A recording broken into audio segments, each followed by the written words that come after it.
Hello friends, welcome to Keethu's vlog. So please subscribe to Keethu's vlog. Subscribe చేసి support చేయండి. ఈరోజు మనము టైప్స్ ఆఫ్ మిల్లెట్స్ ఎన్ని ఉన్నాయో చూద్దామండి. సో మనకు తెలుసు చాలా టైప్స్ ఆఫ్ మిల్లెట్స్ ఉన్నాయనేసి. అందులో ఫస్ట్ చూద్దాం రాళ్ళ రైస్ అండి. దీన్ని కొర్ర బియ్యం అని కూడా అంటారు. సో కొర్రలు చాలా చాలా హెల్తీ. మనకు దీంట్లో చాలా రిచ్ కాల్షియం, ఐరన్ ఉంటుంది. అలాగే నర్వస్ సిస్టమ్స్ కూడా చాలా హెల్ప్ అవుతుంది. అలాగే బ్యాడ్ కొలెస్ట్రాల్ని కూడా తగ్గిస్తుంది. దీంతో మనం అన్ని వెరైటీస్ చేసుకోవచ్చు. సో సెకండ్ది వచ్చేసి మీరు చూడొచ్చు బ్యాన్యార్డ్ మిల్లెట్ అండి. సో దీన్ని ఏమంటారు అంటే తెలుగులో ఉదలు అంటారు.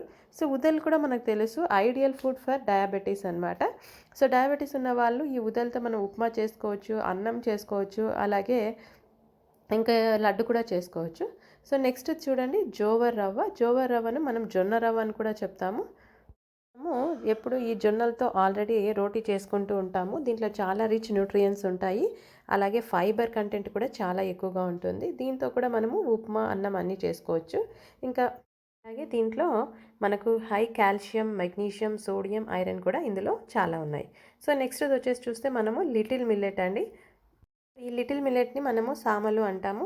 సో దీంట్లో కూడా చాలా చాలా చాలా యాంటీ ఆక్సిడెంట్స్ ఉన్నాయి. అలాగే ఇమ్యూనిటీని బూస్ట్ చేస్తుంది. అలాగే ఇన్ఫెక్షన్స్ రాకుండా కూడా మనకు ప్రొటెక్ట్ చేస్తుంది. సో డిసీజెస్ నుంచి కూడా మనకు హెల్ప్ చేస్తుంది. సో దీంట్లో చాలా మనము ఉప్మా చేసుకోవచ్చు, అలాగే ఇంకా రోటీ కూడా చేసుకోవచ్చు.